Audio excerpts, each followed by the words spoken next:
안녕하세요, 여러분. 저는 아들 둘을 홀로 키우고 있는 40대 돌싱맘입니다. 대한민국 사람이라면 모두 알고 있는 속담 중 하나가 바로 믿는 도끼에 발등 찍힌다라는 속담이죠. 저는 평생 그 속담을 알고만 살았지 속담의 말대로 믿는 도끼에 발등을 찍혀본 적이 단 한 번도 없었습니다. 제가 의심이 많은 스타일이라 사람을 쉽게 믿지 않기도 하고 사람에 대한 기대치가 매우 낮기 때문에 누가 제 발등을 찍고 싶어도 저는 발등을 쉽게 찍히는 그런 사람이 아니었습니다. 그러나 저는 작년 이맘때쯤 저는 제가 세상에서 유일하게 믿고 있던 사람이라고 해도 과언이 아닌 제 남편에게 크게 발등을 찍히는 일을 겪고야 말았습니다. 차라리 생판 남인 사람에게 배신을 당하고 발등을 찍히면 인간이란 동물이 다 그렇지 뭐 하고 대수롭지 않게 넘길 수 있었을 텐데 같이 애도 낳고 평생을 서로에게 의지하면서 살기로 한 남편이 저를 배신을 하니 솔직히 그 충격이 너무나도 커서 이 상황을 어떻게 견뎌야 될지 모르겠습니다. 오직 성공만을 바라보고 평생을 살았던 저였기에 남들에게 피도 눈물도 없는 사람이라는 평가를 들으며 살아왔었는데 결국엔 다른 사람도 아닌 남편에게 배신을 당해 비참한 꼴이 돼버린 저는 지금 아무것도 할 수 없는 나약한 사람이 되고 말았습니다. 가족이나 친구들에게 저의 고민을 잘 털어놓는 편이 아니고 사실 그러지도 못하는 성격이라 이번엔 크게 용기 내어 익명으로 제 이야기를 나눌 수 있는 이곳에 제 사연을 보내게 됐습니다. 남편과 제가 처음 만났을 때부터의 이야기를 시작해야지 제가 왜 이렇게 힘들어하는지 여러분들도 알 수 있을 것 같아 남편과 처음 만난 그날부터의 이야기를 시작해 보겠습니다. 동갑내기 부부였던 남편과 저는 17살이 되던 해 같은 고등학교, 같은 반에서 처음 만났습니다. 남편과 제가 처음 만난 순간 서로에게 눈이 맞아 그때부터 연애를 한 건 아니었고 당시 남편과 저는 같은 반 친구일 뿐이었지 정말 필요한 대화 말고는 그 어떤 대화를 나눠본 적 없는 그런 사이였습니다.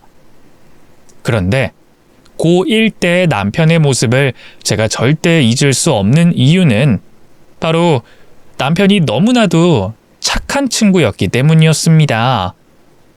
동일아, 너 요즘 점심시간에 밥 혼자 먹는 것 같던데 오늘도 혼자 먹는 거면 오늘은 나랑 같이 먹지 않을래? 나도 요즘 혼자 밥 먹고 있어서 같이 밥 먹을 친구가 필요했거든. 괜찮다면 오늘부터 나랑 같이 밥 먹자. 너 정말 몰라서 이러는 거냐? 나 중학교 때부터 친구들한테 왕따 당해서 혼자 밥 먹는 거잖아. 너 나랑 같이 밥 먹으면 너도 내 중학교 친구들한테 괴롭힘 당할 수도 있으니까 신경 끄고 너 혼자 먹어. 중학교 때 너 괴롭히던 애들 중에서 이 학교로 같이 온 애들이 아직도 너를 괴롭힌다는 이야기를 듣긴 했어. 근데 그럴수록 지금의 너는 중학교 때와 달리 혼자가 아니고 친구가 있다는 걸 보여줘야 되지 않겠어? 내가 친구가 돼줄 테니까 더 이상 괴롭힘 당하지 말고 고등학교 생활 즐겁게 보내도록 하자. 심성이 너무나도 고왔던 남편은 왕따를 당해 혼자 밥을 먹고 혼자 학교 생활을 하는 친구에게 먼저 손을 내밀어 친구가 돼줬습니다. 그뿐만이 아니었습니다. 저희 반에는 정신지체를 가진 장애인 친구가 한 명 있었는데 모두가 회피하기만 했던 그 친구도 남편이 먼저 나서서 도와줬습니다. 야, 쟤 오늘은 집에서 돈 얼마 받아왔는지 주머니 뒤져봐라. 쟤 정신이 이상해서 집도 당연히 거지 같은 줄 알았는데 알고 보니까 쟤네 엄마가 우리 동네에서 가장 큰 마트 하더라고. 야, 그래서 그런지 하루에도 몇만 원씩 용돈 받아서 학교로 가져오더라. 야, 그 돈 제가 가지고 있어봤자 어차피 제대로 쓰지도 못할 텐데 야, 그냥 우리가 쓰는 걸로 하자. 반에 있던 대부분의 친구들은 정신지체를 가진 그 친구를 괴롭히진 않아도 무시하면서 함께 지내는 것을 꺼려하는 티만 냈는데 이 소위 말해 일진이라고 불리는 친구들은 정신지체를 가진 그 친구를 괴롭히기까지 했습니다. 그런데 체구도 작고 아무것도 아닌 남편이 나서 정신지체가 있는 그 친구 대신 일진들과 맞서 싸워줬습니다. 야, 너희들 이제 그만해. 내가 며칠 동안 지켜봤는데 너희 자꾸 지선이 돈 강제로 훔쳐가더라? 본인 동의 없이 돈 마음대로 가져가는 거 그거 도둑질인 거 너네 몰라서 이러는 거 아니지? 너는 제발 좀 빠져. 네가 뭔데 우리 일에 끼어들어? 그리고 우린 훔쳐가는 게 아니라 지선이한테 가져가도 되냐고 허락받고 가져가는 거야. 당사자가 우리한테 그 돈 주겠다는데 그게 어떻게 도둑질이 되냐? 너 나한테 죽기 싫으면 그 입 조심해라. 매일 아침마다 때로 몰려와서 지선이 주머니 강제로 뒤지고 무서운 말투로 그 돈 가져가겠다고 하는데 지선이가 어떻게 싫다고 하겠어? 너희 자꾸 그러면 선생님이 아니라 경찰에 이를 거니까 이제 그만해. 왕따를 당하는 친구에게 친구가 돼주고 괴롭힘을 당하는 장애인 친구를 일진들로부터 지켜주면서 남편은 결국 반에서 가장 괴롭힘을 받는 사람이 되고 말았습니다. 남편이 덩치가 크고 공부를 빼어나게 잘하는 그런 사람이었다면 그렇게까지 괴롭힘을 당할 일이 없었을 텐데 남편은 체구도 작고 공부도 못했고 마냥 착하기만 해서 일진 친구들이 아닌 다른 친구들에게서도 쉽게 무시를 당했습니다. 야, 박복은 너 우유 안 가져오고 뭐하냐? 너 때문에 나 지금 배가 고파서 화가 나려고 하잖아. 좋은 말 할 때 당장 5분 안에 우유 가져와. 이제 곧 수업 시작인데 어떻게 5분 안에 우유를 가져와? 그리고 오늘 우유 당번은 내가 아닌데 왜 나보고 가져오라는 거야? 그렇게 먹고 싶으면 네가 직접 가서 가져오면 되잖아. 너 오늘은 오른쪽 입술 터지고 싶어서 그렇게 까부는 거지? 어차피 너 공부도 못해서 수업 들을 필요도 없잖아. 그러니까 당장 가서 우유 가져와. 반 친구들에게 괴롭힘을 당하기 시작했던 남편은 요즘 친구들 말로 빵 셔틀이 돼서 힘이 센 친구들의 심부름꾼 노릇을 해야만 했습니다.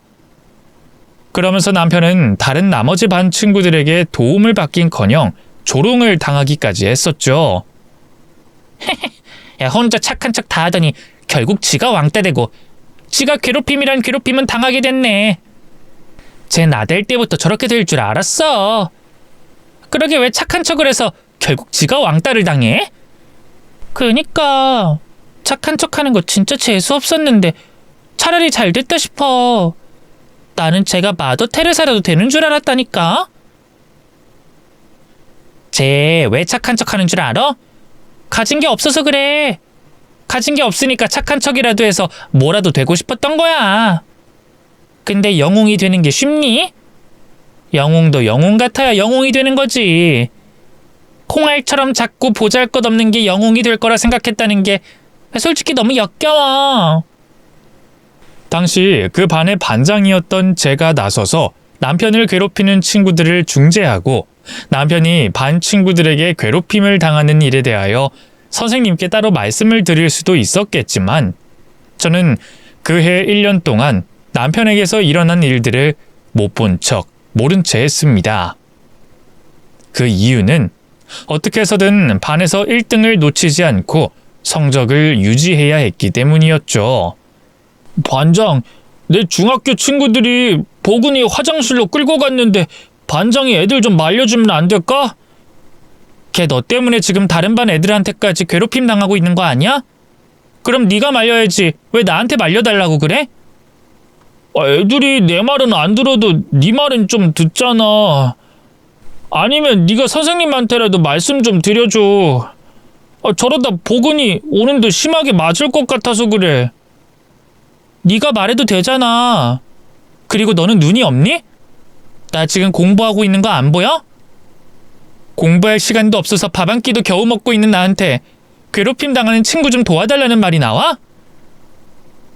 제가 공부에 미쳐 살았던 이유는 1등을 놓치지 않아야지 돈 걱정 없이 대학교에 진학을 할 수 있기 때문이었습니다. 그래서 저는 오직 저를 위해 이기적인 사람이 되길 선택했습니다. 그렇게 양심을 버린 채 고1을 마치고 2학년으로 올라갔는데 새학기 첫날 새 교실에 앉아있는 남편을 보고 저는 깊은 탄식을 내뱉을 수밖에 없었습니다. 너 또 나랑 같은 반이야? 왜 하필 네가 나랑 같은 반인 거냐고. 작년에도 너 때문에 짜증나서 죽을 뻔했는데 이번엔 나를 또 얼마나 짜증나게 하려고 나랑 같은 반이 됐냔 말이야. 내가 언제 너를 짜증나게 했다고 그래. 나 작년에 너한테 말 한 번 제대로 걸어본 적도 없었던 것 같은데 너 나를 다른 친구랑 착각하는 거 아니야?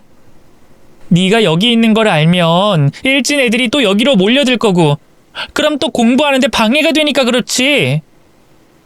나 올해도 어떻게든 반장할 건데 반장 되면 네 일에 내가 신경 쓰지 않을 수가 없잖아. 2학년 때도 같은 반이 된 남편을 보고 저는 절망에 빠질 수밖에 없었습니다. 1학년 때 가장 골칫거리였던 남편이 마치 혹처럼 저에게 달라붙어 저를 괴롭히는 것 같은 기분이 들었죠. 역시나 남편은 2학년에 올라와서도 친구들에게 괴롭힘을 당했고 그때 제가 할 수 있는 최선은 남편을 괴롭히는 친구들을 말로만 말리는 것뿐이었습니다. 야, 너네 시끄러우니까 이제 그만해. 이 교실에 너네만 있는 줄 알아? 지금 쉬는 시간에도 공부하겠다고 책 펼쳐놓고 있는 친구들은 너희 눈에 안 들어오니? 사람 괴롭히는 짓 그만하고 조용히 잠이나 자. 일진 친구들이 남편을 괴롭힐 때마다 저는 공부를 해야 된다는 핑계로 일진 친구들에게 경고를 줬고 일진 친구들은 반에서 1등하고 선생님들에게 예쁨 받는 저에게 그 어떤 말도 함부로 하지 못했습니다. 야, 쟤 건들지 마. 제 성격 정말 더러워서 조금만 건드렸다간 바로 선생님이 아니라 교장 선생님한테 이를 거야. 그리고 제 선생님들한테 완전 예쁨 받고 있는 거 알지? 그냥 제 말은 무시하는 게 좋아. 어떻게든 2학년 때도 1학년 때처럼 괴롭힘을 당하는 남편을 무시한 채 잘 넘어가 보려고 했는데 인간으로 태어나 양심이라는 것을 가지고 있는 사람으로선 남편이 2년째 괴롭힘을 당하는 모습을 끝까지 무시할 수가 없었습니다. 그리고 일진 친구들이 남편을 괴롭히는 행위가 날이 가면 갈수록 점점 더 심해졌습니다. 야, 너네들 박복은 좀 제발 그만 괴롭혀. 작년에도 그렇게 괴롭히더니 올해도 그렇게 괴롭히고 싶어? 너네 자꾸 이러면 큰일 나는 거 몰라서 그래? 네가 웬일로 박복은 일에 끼어드냐? 너는 우리 일 신경 끄고 하던 공부나 마저 해. 작년엔 공부한다고 우리가 누굴 건들던 신경도 안 쓰더니 올해는 왜 이러지? 야, 너 설마 박복은 좋아하냐? 7살 어린애 같은 소리 하지 말고 이제 그만해. 너네 계속 박복은 괴롭히면 그땐 내가 가만히 안 있을 거야. 너네 친구 괴롭히는 게 얼마나 큰 잘못인지 내가 느끼게 해줄 거라고. 아이씨구, 네가 잘도 느끼게 해주겠다. 끽해봐야 공부만 잘하는 범생이 주제 어디 겁도 없이 우리한테 까불어. 야, 너도 박복원처럼 괴롭힘 당해봐야 정신 차리냐? 불의를 보고 못 참는 성격이 절대 아니지만 2년 동안 남편이 괴롭힘을 당하는 걸 가까이서 지켜보던 저는 결국 참지 못하고 괴롭힘을 당하는 남편을 위해 적극적으로 나서서 도와줬습니다. 그리고 예상했던 대로 그때부터 저도 남편과 함께 일진 친구들에게 괴롭힘을 당하게 됐습니다. 야, 쟤 공부 못하게 책 빼서. 들어보니까 쟤네 집 찢어지게 가난해서 교재 살 돈도 없어서 남들이 쓰다 버린 거 주워다 쓴다던데 그것도 못하게 막아버려. 우리가 반장 괴롭히는 거 알면 선생님이 뭐라고 하실 텐데 괜찮을까? 그리고 너도 알겠지만 제 성격 보통 아니잖아. 뭐 어때? 우리가 선생님한테 한두 번 혼났냐? 선생님한테 혼나는 건 일도 아니니까 공부 못하게 막으라고. 제 괴롭히는 최고의 방법이 공부 못하게 막는 거야. 일진 친구들은 제가 공부를 하지 못하도록 제 교재를 빼서 갈기갈기 찢어버렸고 저의 교과서를 화장실 변기통에 버리는 짓까지 벌였습니다. 그리고 한 번은 같은 학년 친구들을 위한 이벤트라며 저와 남편을 교실 끝으로 몰아세워 놓고 다른 반 친구들이 다 보는 앞에서 강제로 뽀뽀를 하게 만들기도 했었습니다. 야, 너희들 뽀뽀하는 모습 보려고 2학년 애들 다 우리 교실로 몰려왔으니까 애들 실망하지 않게 얼른 뽀뽀 한번 갈겨봐. 너네 정말 유치하게 왜 이러는 거야? 너네 나이 올해로 18살이야. 8살짜리 아이도 안 하는 짓을 왜 하는 거니? 너넨 이런 게 재밌어? 완전 재밌는데? 전교 왕따랑 전교 1등이 뽀뽀하는 모습이 얼마나 재밌는데? 야, 우리 친구들을 위해서 한 번만 해줘봐라. 네가 지금 앞으로 너한테 닥칠 일이 어떤 일인지 몰라서 그러는 것 같네. 너 아마 오늘 우리 오빠한테 뒤질 때까지 쥐어 터질 거다. 제 말이 끝나기 무섭게 저희 반 교실로 화가 잔뜩 난 쌍둥이 오빠가 달려들어왔고, 쌍둥이 오빠 친구 무리들은 저와 남편을 괴롭히는 일진 무리들을 사정없이 때려줬습니다. 그리고 그날 학교에서 제일 잘 나간다고 소문이 난 사람이 저희 쌍둥이 오빠라는 것이 학교 전체에 소문이 났고, 그때부터 저는 일진 친구들의 괴롭힘 없이 학교 생활을 무사히 보낼 수 있게 됐습니다. 승주야, 정말 고마워. 네 덕분에 나도 이제 친구들한테서 괴롭힘 안 당하게 됐어. 네가 아니었다면 나 아마 고등학교 졸업할 때까지 애들한테 괴롭힘 당했을 거야. 그리고 나 때문에 고생하게 만들어서 그것도 정말 미안해.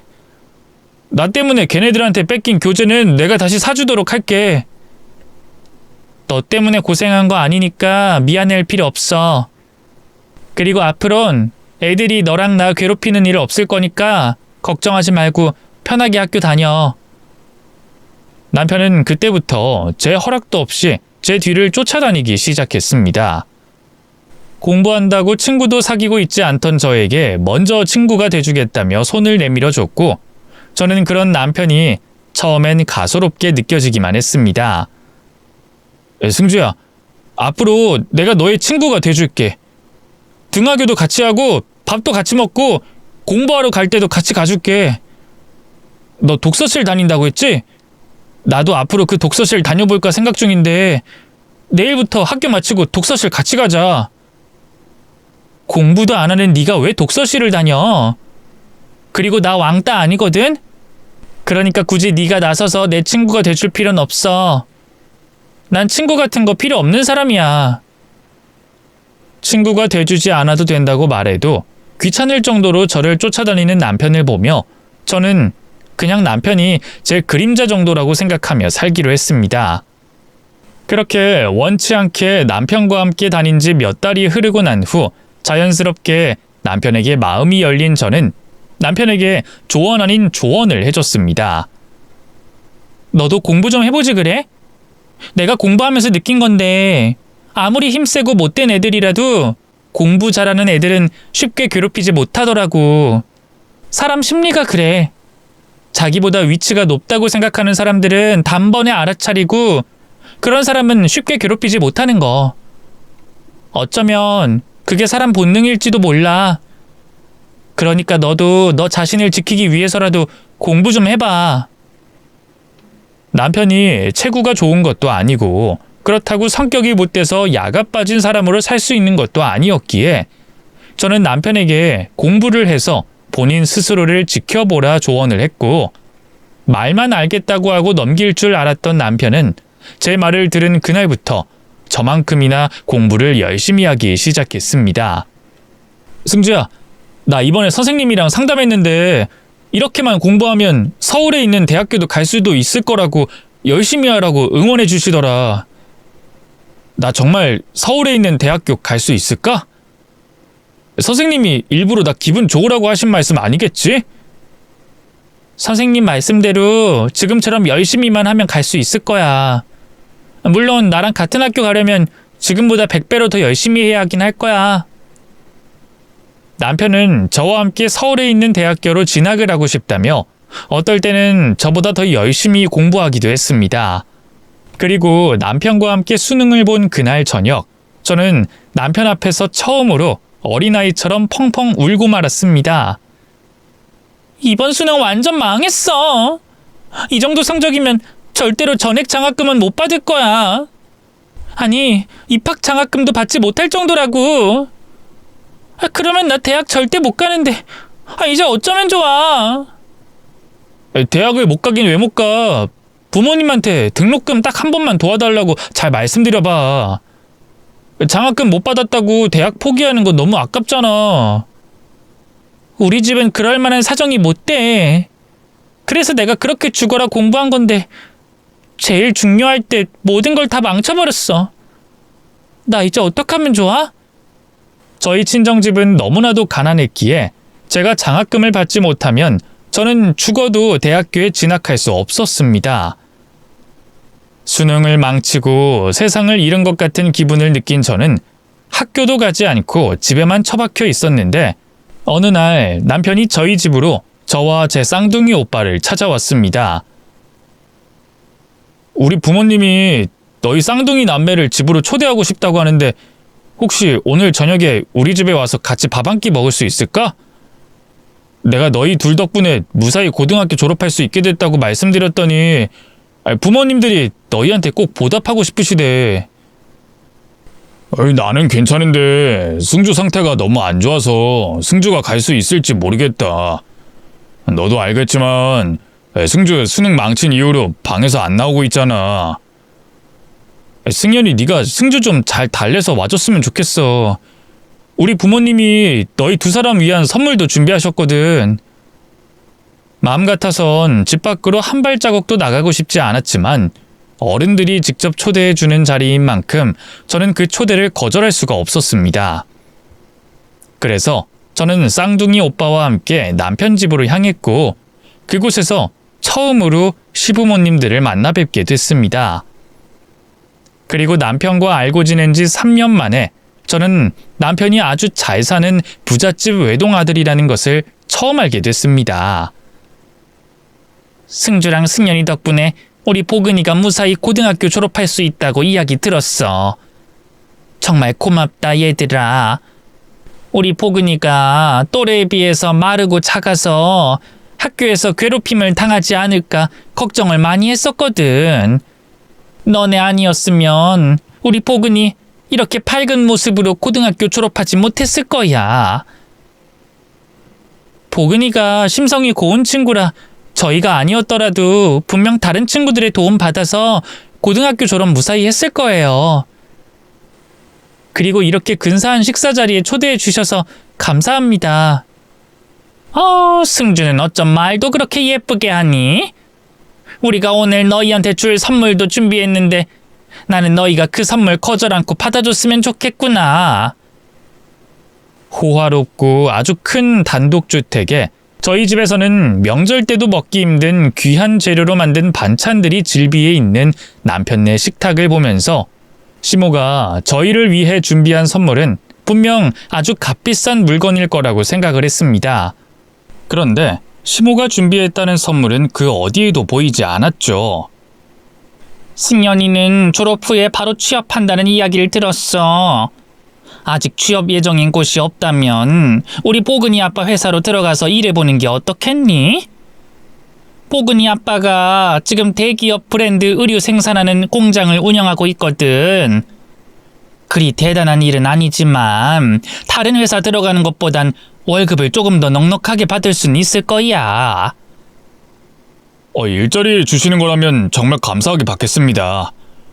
그렇지 않아도 마땅한 일자리가 안 구해져서 막노동 쪽으로 일을 알아보고 있었거든요. 그래. 승연이 네가 아직 어리고 그러다 보니까 일자리 찾기 쉽지 않을 거라고 생각했어. 그리고 승주 말이야. 승주가 지금 대학 등록금 걱정하고 있다는 이야기를 들었는데 그래서 우리가 승주 첫 대학 등록금을 대신 내주고 싶은데 그래도 괜찮을까?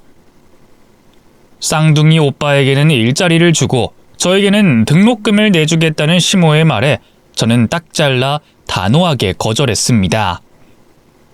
말씀은 감사하지만 그건 너무 큰 선물이라 제가 받을 수 없을 것 같아요.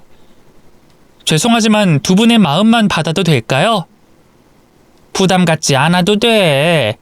포근이 아빠가 매년 모교에 장학금을 기부하고 있기도 하고 개인적으로도 형편이 조금 어려운 친구들을 돕기도 하거든.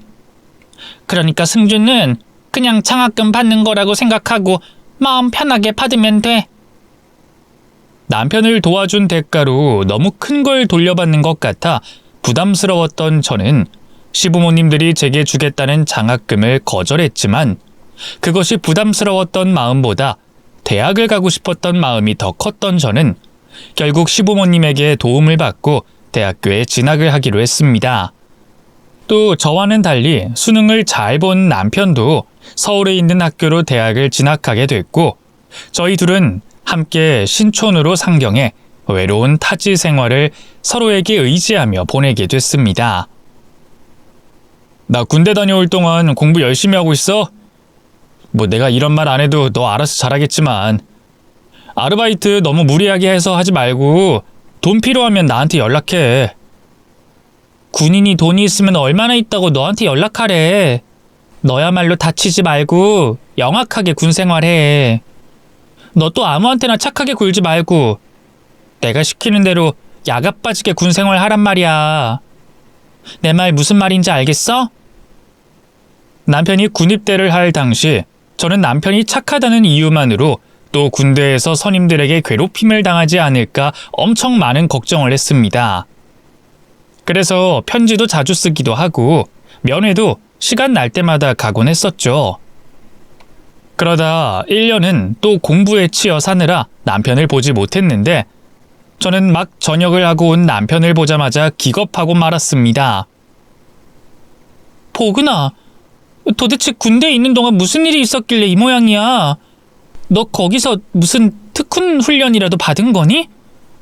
전역하기 1년 앞두고 내가 여기서 뭘 해야지 군 생활을 보람차게 보내고 전역할 수 있을까 싶어서 운동 시작했더니 이렇게 됐네.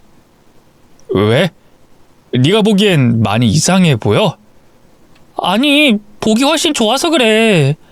진작에 운동하지 그랬어. 사람이 180도 달라 보여. 남은 군 생활 동안 운동을 열심히 한 남편은 못 알아볼 정도로 듬직하고 멋진 사나이가 되어 나타났습니다. 체구가 작긴 해도 운동을 해서 다져진 근육질 몸매가 되니 훨씬 보기 좋고 남자다워 보였습니다. 그때부터 남편은 제게 남자로 보이기 시작했고 대학 졸업 후 용기 내서 저에게 고백한 남편의 고백을 단번에 받아들였습니다. 나는 네가 당연히 내 고백 거절할 줄 알았는데 흔쾌히 나랑 만나주겠다고 해서 정말 많이 놀랐어. 사실 나 너랑 친구도 못할 각오로 고백한 거였거든. 내가 네 고백을 거절할 이유가 뭐가 있겠어. 너처럼 착한 남자가 세상에 또 어딨다고. 너랑 만나면 내가 좋은 영향을 받을 것 같아서 그래.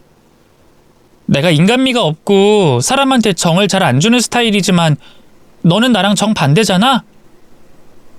남편같이 착한 남자는 세상에 존재하지 않는다고 생각하기도 했고 또 인간미가 없는 저같이 삭막한 사람이 남편처럼 사랑이 넘치는 사람을 만나면 살아가는데 도움이 되지 않을까 싶기도 했습니다. 그리고 잘 사는 집안의 아들이니 이 사람을 만나 결혼한다면 평생 먹고 살 걱정도 안 해도 되겠다는 생각으로 남편과 연애를 시작하게 된 것이죠. 그리고 남편은 제 예상대로 연애 내내 제 말을 순종적일 만큼 잘 듣는 남자친구가 되줬습니다. 남편은 하지 말라는 행동은 절대 하지 않았고 언제나 제 편이 돼주는 그런 든든한 존재로 제 곁에 머물러 줬습니다. 그리고 항상 저에게 배려하고 저를 위해 희생하는 남편 덕분에 저희는 연애 기간 동안 작은 말다툼 한 번 하지 않고 결혼까지 무사히 꼴이 날 수 있게 됐죠. 자기야, 그 아버지한테서 연락이 왔는데 이제 그만 고향으로 내려오는 게 어떻겠냐고 하시더라. 지금부터라도 내가 아버지 회사 일을 배워야지 아버지가 회사를 마음 편히 물려주실 수 있을 것 같다고 당신 잘 설득시켜서 내려오래. 나 거기 내려가려면 지금까지 내가 이룬 거 다 포기하고 내려가야 되는데 내가 어떻게 이걸 다 포기하고 내려가겠어. 당신은 내가 어떻게 지금 이 자리에 올라왔는지 잘 알잖아. 알지. 그래서 자기랑 상의해보려고 물어보는 거잖아. 솔직히 돈만 생각하면 아버지 회사 물려받는 게 우리한테 좋긴 한데 당신은 돈보다 당신 커리어가 우선이야? 돈은 우리가 벌면 되잖아. 그리고 아버님 회사는 나중에 물려받아도 되는 거고 꼭 지금이어야 할 필요가 없다고 생각해. 물론 당신이 당신 아버지 회사 지금 당장 물려받고 싶다고 해도 나 말릴 생각 없어. 대신 내려가려거든 당신 혼자 내려가. 시부가 회사를 물려주겠다고 다시 고향으로 내려오라고 하셨지만 저는 당시 제가 다니던 회사에서 이룬 제 커리어를 포기하고 싶지 않았습니다. 그래서 남편이라도 혼자 내려가라고 말을 했는데 남편은 절대 그럴 수 없다고 말했습니다. 부부는 붙어 살아야 돼. 그리고 나 당신 없이 못 살고 당신도 나 없이 못 살잖아. 근데 어떻게 우리가 떨어져서 지내겠어? 그냥 내가 아버지한테 잘 말씀드려 볼게. 그리고 나는 아버지 회사 물려받기보단 당신 옆에서 당신을 응원해주는 든든한 남편이 되고 싶어. 효자가 아닌 애처가가 되길 선택한 남편 덕분에 저는 걱정 없이 서울에 머물 수 있게 됐고 아이를 낳고 난 이후에도 전적으로 육아를 맡아주는 남편 덕분에 회사에 매달려 살 수 있었습니다. 그렇게 살면서도 남편은 결혼 생활 10년 동안 단 한 번도 불만을 토로한다거나 제가 시키는 일을 하기 싫다고 한 적이 없었는데 제가 승진에 목매달아 살기 시작한 그때부터 갑자기 사람이 달라지기 시작했습니다. 당신 오늘도 야근이야? 어떻게 사람이 일주일 내내 야근할 수가 있어? 그렇다고 주말에 쉬는 것도 아니고. 당신 회사 진짜 사람 너무 괴롭히는 거 아니야? 회사에서 나를 괴롭히는 게 아니라 내가 자진해서 열심히 하는 거야. 지금 준비하고 있는 일 잘 성사시키기만 하면 승진은 따놓은 당상이니까 열심히 하는 거지. 당신은 우리 회사 욕할 필요 없어. 당신 의지로 이러는 거면 평일엔 그렇다 쳐도 주말 하루 정도는 쉬어주면 안 돼? 나 혼자 일주일 내내 애들 보는 거 정말 힘들어서 그래. 그렇다고 내가 전업주부인 것도 아니고 나도 직장인인데 나를 좀 생각해 줄 만도 하지 않아? 친구 사이일 때도 연애를 할 때도 그리고 결혼 생활 10년 동안 하면서 단 한 번도 저에게 불만을 토로한 적이 없던 사람이 저에게 힘들다고 불만을 토로하는 모습에 저는 깜짝 놀라게 됐습니다. 그리고 제가 그동안 이 사람을 너무 힘들게 만들었나 싶은 생각이 들어 반성을 하게 됐습니다. 그동안 내가 너무 내 생각만 하느라 당신 힘든 걸 생각 못 했었나 봐. 당신 말대로 주말엔 최대한 집에서 보내고 애들 내가 보는 걸로 할게. 힘들게 해서 정말 미안해. 됐어. 당신도 당신이 잘못한 거 알고 있으니까 더 이상 말 안 할게. 당신 일 열심히 하고 잘 되는 거 나도 좋은데 내 생각도 좀 해줬으면 좋겠다. 그동안 내가 너무 나만 생각하고 이기적으로 살았다는 생각이 들어 저는 남편이 처음 불만을 토로했을 때부터는 회사 일을 조금 미루고 가정에 충실하려고 노력을 했습니다. 그때부터였을까요? 제가 가정을 더 신경 쓰기 시작하면서부터 남편은 점점 가정에서 손을 뗐고 집이 좋다던 사람이 갑자기 바깥 생활에 집중하기 시작했습니다. 나도 이제 취미생활 좀 가져보려고 해. 그동안 회사 일에 치이고 애들한테 치여 살면서 단 한 번도 내가 하고 싶었던 일을 못 해본 것 같아. 나 지금부터라도 내가 하고 싶은 일 하면서 살아도 괜찮지? 지금까지 내가 당신 하고 싶은 대로 살게 해줬으니까 당신도 나한테 그렇게 해줄 수 있을 거라고 생각해. 앞으로는 취미생활도 하고 싶은 걸 하면서 살겠다는 남편의 말을 저는 소소한 취미생활을 즐기겠다는 말 정도로 받아들였는데 남편은 집에 들어오지 않을 정도로 취미생활에 빠져 살았습니다. 여보, 내가 오늘은 무슨 일이 있어도 야근해야 된다고 애들 좀 봐달라고 했잖아. 도대체 어디서 뭘 하다 왔길래 이제 집에 들어와? 퇴근하고 집에 들어와 보니까 애들 밥도 못 먹고 집은 또 엉망진창이 되어 있던데. 아무리 취미생활 즐긴다고 해도 이건 좀 아니지 않아? 아니, 당신도 늦게 들어와 놓고 왜 나한테 화를 내고 그래? 당신이 오늘 야근한다고 말했던 거 깜빡했어. 기억 못한 건 미안한데 나도 내일 하느라 바빴다고. 남편은 마치 사춘기가 찾아온 아들처럼 저에게 행동하기 시작했는데 갑자기 혼자만의 시간이 필요하다며 매일같이 집 밖으로 나가 늦은 새벽이 돼서야 귀가를 하곤 했습니다. 남편이 저에게 불만을 털어놓고 밖으로 나돌기 시작하면서부터 저희 부부는 생전 하지도 않았던 부부싸움을 하게 됐고, 저희 부부싸움이 날이 가면 갈수록 심해지자 시부모님들이 저를 찾아와 중재를 해주기까지 하셨습니다. 애미야, 네가 우리 복은이 좀 이해해줘라. 애미, 네가 잘 알 테지만 우리 복은이 평생 제대로 놀아본 적도 없이 모범적으로 살았던 착한 아이였잖니. 내가 볼 땐 늦바람이 불어서 그러는 것 같은데 네가 우리 복은이 조금만 이해해주면 안 되겠니? 어머님, 저도 참을 만큼 참고 이해할 만큼 이해했어요. 그동안 제가 너무 이기적으로 산 것 같아서 앞으로는 그 사람도 하고 싶은 거 하면서 살게 해주려고 제 나름대로 배려도 했는데 그 정도가 너무 심해서 그래요. 아니, 어떻게 애 둘 딸린 남자가 주말마다 나가고 새벽 돼서야 집으로 들어와요? 아니, 늦바람이 무섭다고 하잖니. 내가 볼 땐 복은이 심성이 착한 아이라 늦바람 들어도 그거 얼마 못 갈 것 같으니까 네가 조금만 이해하고 참아주렴. 너도 우리 복은이 나쁜 애 아니라는 거 잘 알잖아. 내가 이렇게 부탁하마.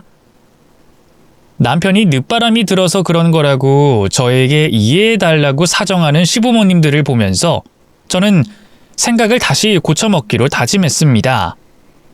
시부모님들 말대로 남편은 평생 동안 단 한 번도 제대로 놀아본 적 없는 사람이었고, 또 거의 한평생을 제 말만 듣고 제 손아귀에 살았던 사람이라 어쩌면 남편이 늦바람이 든 이유가 저 때문일지도 모른다는 생각이 들었습니다. 남편에게 늦바람이 찾아온 것이 다 나 때문이라고 인정을 하고 난 이후 저는 남편이 새벽 늦게 귀가를 하든 말없이 외박을 하든 간섭 한번 하지 않았습니다. 그렇게 살다 보니 가정에 평화가 찾아왔고 한동안 불만만 털어놓던 남편의 불만도 흔적도 없이 쏙 들어가게 됐습니다. 야, 너 남편 그런 식으로 풀어주면 결국엔 바람나.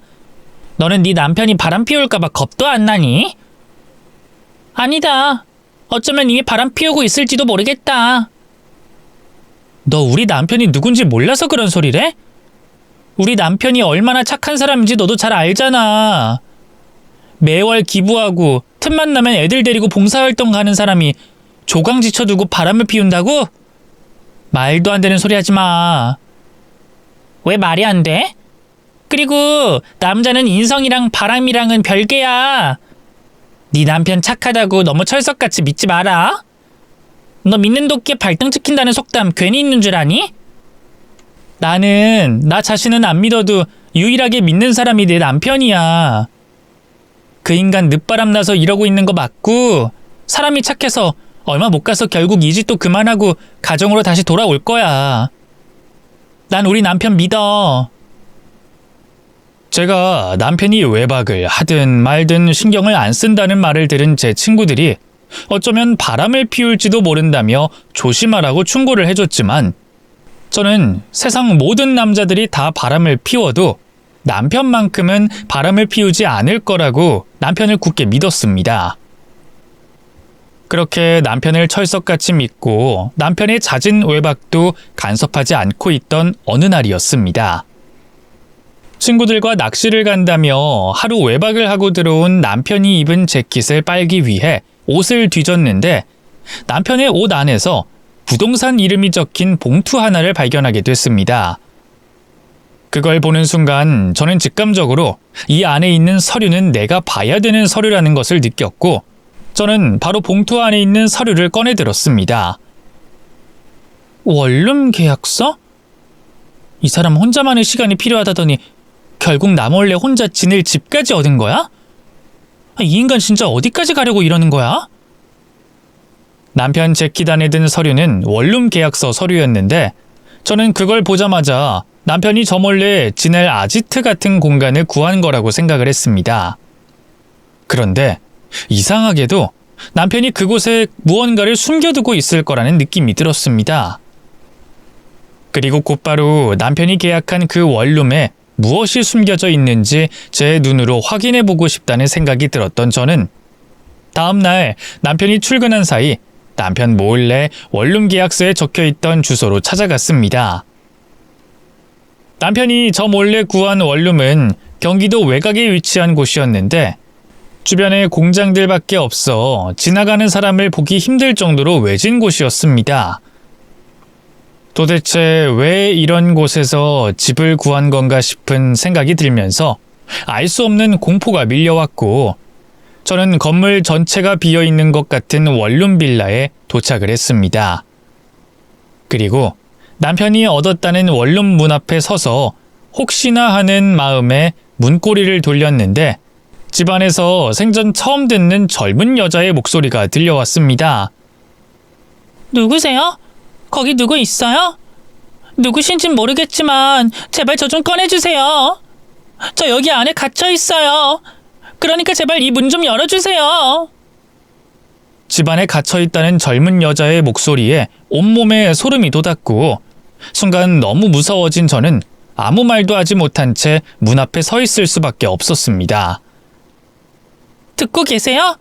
여기 사람이 갇혀 있다고요. 제발 저 좀 여기서 꺼내주세요. 이러다 사람 죽겠어요. 처음엔 패닉이 와서 아무 말도 아무 행동도 하지 못했던 저였지만 순간 이 안에 있는 사람부터 구해야겠다는 생각이 번쩍 들었던 저는 그 주변 가장 가까운 열쇠집에 전화해 열쇠공을 불렀습니다. 그리고 1시간 뒤 열쇠공이 남편이 계약해둔 원룸의 문을 열었는데 그곳에서는 20대로 보이는 젊은 여자 한 명이 초라한 모습을 한 채로 문이 열리기만을 기다리고 있었습니다. 누구신데 여기 갇혀 계시는 거죠? 여기 박보근 씨가 계약한 원룸으로 알고 있는데 설마 박보근 씨가 그쪽을 이 집에 가둔 거예요? 과장님 아내분 되시는 분이세요?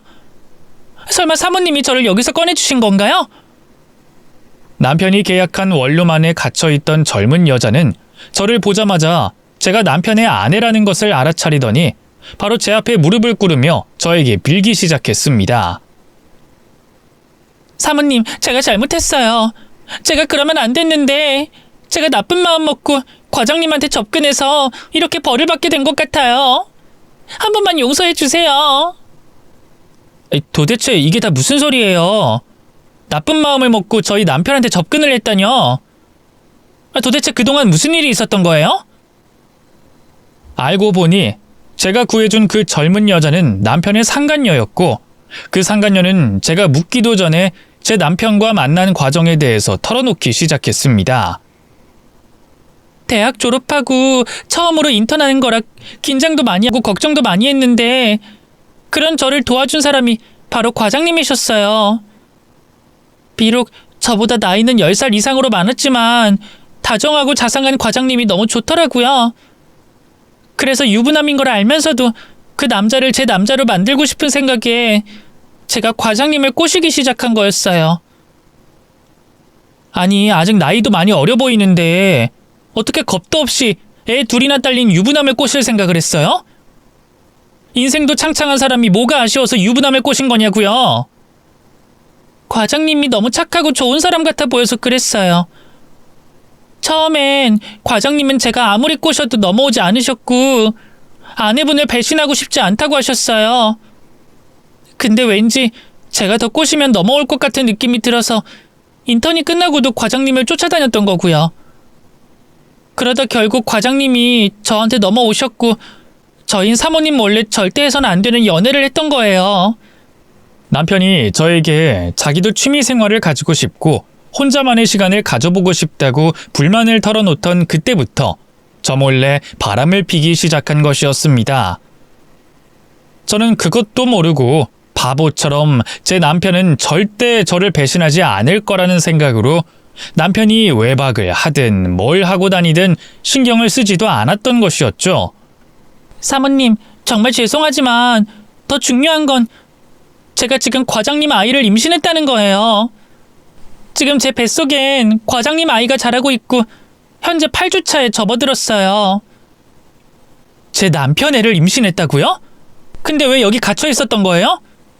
저희 남편이 그쪽을 여기에 가둔 거 아니에요? 과장님이 저를 여기에 가둔 게 맞아요. 근데 가둔 이유가 제가 이 아이 지우겠다고 해서 가둔 거예요. 제가 과장님을 사랑하는 건 변함없는 사실이지만 유부남의 아이를 낳아 기르고 싶지는 않았어요. 그래서 서로를 위해서라도 아이를 지우겠다고 했더니 과장님이 저를 여기에 가두신 거예요. 남편이 저 몰래 밖에서 만난 여자에게 임신을 시킨 것도 충격적이었지만 자신의 아이를 임신한 여자를 감금시켰다는 게 더 충격적이었습니다. 날개 없는 천사라고 굳게 믿고 살았던 제 남편이 저지른 짓이라기엔 너무나도 끔찍한 악행들이었죠. 우리 남편이 그쪽이랑 아이 낳고 같이 살겠대요? 아니면 저 몰래 두 집 살림이라도 하려고 애를 못 지우게 하는 거래요? 과장님 말로는 아이를 지우는 건 한 생명을 죽이는 거나 다름없는 짓이라고, 그건 인간이 해서는 안 될 짓이라면서 아이를 못 지우게 말리셨어요. 그냥 생명을 지켜내고 싶다고만 하셨어요. 그 인간이 미쳐도 단단히 미쳤군요. 착한 인간인 줄만 알았는데 이제 보니 착한 게 아니라 천사병에 걸린 인간이었네요. 과장님이 저를 여기로 데리고 올 때도 저를 속여서 데리고 온 거였어요. 아이를 지울 거면 같이 가서 지우자, 옆에 있어주겠다면서 저를 차에 태우더니 과장님이 미리 마련해둔 이곳에 데려와서 저를 가둔 거예요. 상간녀는 이곳에 갇힌 나를 기억하기도 싫은지 온몸을 떨면서도 그날 남편이 자신에게 해준 말을 저에게 알려줬습니다. 과장님이 하셨던 말씀이 너무 소름 돋았어요. 저를 여기에 가두면서 우리 같이 생명을 잘 지켜내보자고 하셨어요. 그리고 나는 내 아내를 배신할 순 없지만 너와 네 뱃속에 있는 우리 아이는 끝까지 책임지겠다고, 자긴 좋은 사람이니까 믿어도 된다고 하셨어요. 근데 전 과장님이 너무 무서워요. 염치 없는 말인 줄 알지만 사모님이 저 좀 도와주시면 안 될까요? 상간녀를 도울 생각은 없었지만 남편과 끝낼 생각이었던 저는 바로 남편을 그곳에 불렀고, 제가 그곳에서 상간녀와 만났다는 걸 알게 된 남편은 하던 일도 내팽개치고 바로 그곳으로 달려왔습니다. 당신이 여길 어떻게 알고 찾아온 거야? 설마 나 못 믿고 나한테 사람이라도 붙인 거야? 아니면 나를 미행하기라도 했어? 시간 아깝게 내가 그 짓을 왜 하겠니? 당신이 입은 재킷 안에서 원룸 계약서 발견했어. 그리고 뭔가 이상하다 싶어서 찾아왔는데 여기에 이 여자가 갇혀 있더라고. 여보, 내가 다 설명할 테니까 일단 나랑 여기서 나가자. 이 친구는 나랑 아무 상관도 없는 사람이고 갈 곳이 없다고 하길래 내가 집만 구해준 거야. 이미 이 여자한테 들을 거 다 들었어. 이 여자랑 나 몰래 바람 피우고 있었다면서? 그리고 지금 이 여자 뱃속에 당신 애가 자라고 있다는 것도 다 들었으니까 나한테 더 이상 거짓말할 생각하지 마. 제가 이미 모든 걸 알게 됐다는 걸 안 남편은 제 말대로 더 이상 거짓말을 하지 않고 저에게 모든 것을 솔직하게 말해줬습니다. 당신도 들었겠지만 얘가 먼저 나를 꼬셨어. 나는 가정 있는 사람이기 때문에 처음엔 당연히 이 친구 구애를 어떻게든 거절했는데 나도 남자여서 그런지 그 유혹을 결국 이기지 못했어. 그리고 당신도 알겠지만 나 남한테 상처 잘 못 주는 스타일이잖아. 이 친구 마음을 계속 거절하면 이 친구가 상처받을까봐 그게 걱정돼서 이 친구 마음 받아줄 수밖에 없었다고. 당신 지금 그걸 이유라고 나한테 말하고 있는 거야? 상처 주기 싫어서 불륜을 저질렀다니. 내가 상처받을 건 생각 안 해봤니? 그때의 남편은 더 이상 제가 알고 있던 남편이 아니었습니다. 무엇이 남편을 이렇게 만든 건지, 아니면 원래부터 남편이 이런 사람이었는지 당장 그 현실을 받아들이기 힘든 저에게 남편은 허무맹랑한 소리를 해댔습니다. 여보, 옛날에 보면 남자들이 본처랑 첩을 따로 두고 살았었잖아. 우리 어렸을 때만 해도 그런 집이 가끔 있었고, 요즘은 그런 집이 잘 안 보이긴 하지만 우리가 모를 뿐이지 그러고 사는 집 꽤 많을 거야. 그래서 당신이 하려고 하는 말이 뭔데? 이 여자를 당신 첩으로 받아들이기라도 하겠다 이 말이야? 당신만 허락해주면 나 그렇게 하고 싶어. 솔직히 이 친구 뱃속에 아이만 없었더라면 내가 어떻게든 당신 모르게 잘 끝냈을 텐데, 아이가 있는 이상 이제 어쩌겠어. 아이를 지우는 건 생명을 죽이는 거나 다름없고 나 그런 끔찍한 짓 저지르고 싶지 않아. 상간녀를 첩으로 두고 싶다는 말에 저와 상간녀가 동시에 헛웃음을 터뜨렸습니다. 저는 상간녀가 어떤 생각을 하고 있는지 알면서도 왠지 모르게 아군으로 느껴지는 상간녀에게 물어봤습니다. 그쪽은 아이 낳고 평생 이 남자 첩으로 살 생각 있어요? 이 남자는 가능하다면 그렇게 하고 싶다는데 그쪽도 같은 마음인가요? 제가 미쳤다고 첩으로 살겠어요? 저는 절대로 그렇게 살 생각 없어요. 가정 있는 남자를 꼬신 건 제가 잘못한 건 맞지만 이 남자 첩으로 살고 싶어서 불륜 저지른 건 절대 아니라고요. 저 아직 30도 안 됐어요. 제가 뭐가 부족하고 모자라다고 이 인간 첩으로 살겠어요? 남편의 첩으로 살 생각이 없다는 상간녀의 말에 남편이 상간녀의 손을 붙잡고 어린아이를 달래는 듯한 목소리를 내며 말했습니다. 영우야, 오빠가 말했잖아. 그 아이 너 혼자서 절대 책임 못 진다고. 오빠가 도와줄 테니까 오빠랑 같이 그 아이 키우자.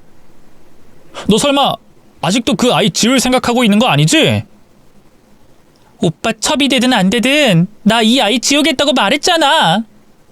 나는 나를 위해서라도 이 아이 지우고 싶으니까 제발 이 아이 낳으라고 강요 좀 하지 마. 아이를 지우는 건 살인이나 다름없는 짓이야. 네가 자꾸 이러니까 내가 이런 짓을 벌인 거고, 너 때문에 우리 와이프한테 다 들켜버린 거잖아. 그리고 나는 너를 살인자로 둘 수 없어. 끝까지 혼자서 착한 척을 하는 남편을 더 이상 지켜볼 수 없었던 저는 상간녀를 데리고 그곳에서 빠져나왔습니다. 그리고 상간녀를 무사히 집으로 돌려보내고 난 후 저는 바로 시댁에 전화를 걸어 이 사실을 시부모님들에게 알렸고, 시부모님들은 바로 서울로 올라와 제 앞에 무릎을 꿇고 빌었습니다. 애미야, 우리가 이렇게 대신 사과하마. 그러니 제발 이혼만큼은 하지 말아다오. 우리 복은이 너 만나고 나서야 인간답게 살기 시작했는데 네가 없으면 우리 복은이 어떡하란 말이니? 죄송하지만 저는 저를 배신한 인간이랑은 한 집에서 절대 못 살아요. 아이들은 제가 데리고 갈 테니까 두 분은 저희 조용히 이혼할 수 있도록 저 좀 도와주세요. 저는 남편과 이혼하고자 하는 의지가 확고했고 시부모님들은 그런 저를 말리지 못하셨습니다. 결국 남편은 아이들의 친권과 양육권을 포기하고 재산 절반 이상을 저에게 분할해 준 뒤 이혼을 했고, 저와 이혼을 하자마자 시부모님이 계시는 고향으로 내려갔습니다. 그 이후 소식을 들어보니 상간녀는 남편을 감금죄로 고소했음에도 불구하고 남편의 아이를 낳았고 그 아이를 남편에게 보냈다고 말했습니다. 왜 그런 건지에 대해선 자세한 이유는 모르지만 상간녀의 아이를 떠안게 된 남편은 지금 시댁에서 쫓겨나 혼자서 아이를 키우며 살고 있다고 했습니다. 다행히 저는 시부모님들이 주시는 양육비로 아이들을 혼자서 잘 키워내고 있습니다. 솔직히 저는 제가 전생에 무슨 잘못을 저질렀기에 현생에 이런 고통을 받아야 되는지 모르겠습니다. 저에게 죄가 있다면 이 세상에 태어나 지금까지 성공을 위해서 앞만 보고 달려온 죄밖에 없다고 생각하는데 그 죄값치고는 너무 가혹한 게 아닌가 싶은 생각도 듭니다. 시간이 약이라고 결국엔 이 일도 아무 일도 아닌 일이 되겠지만 지금은 항상 강하기만 했던 저도 견디기 너무 힘이 듭니다. 이럴 때 저는 어떻게 하면 좋을까요? 애들이 아직 많이 어려서 애들 앞에서 힘든 내색을 보일 수도 없어서 더 힘이 드네요.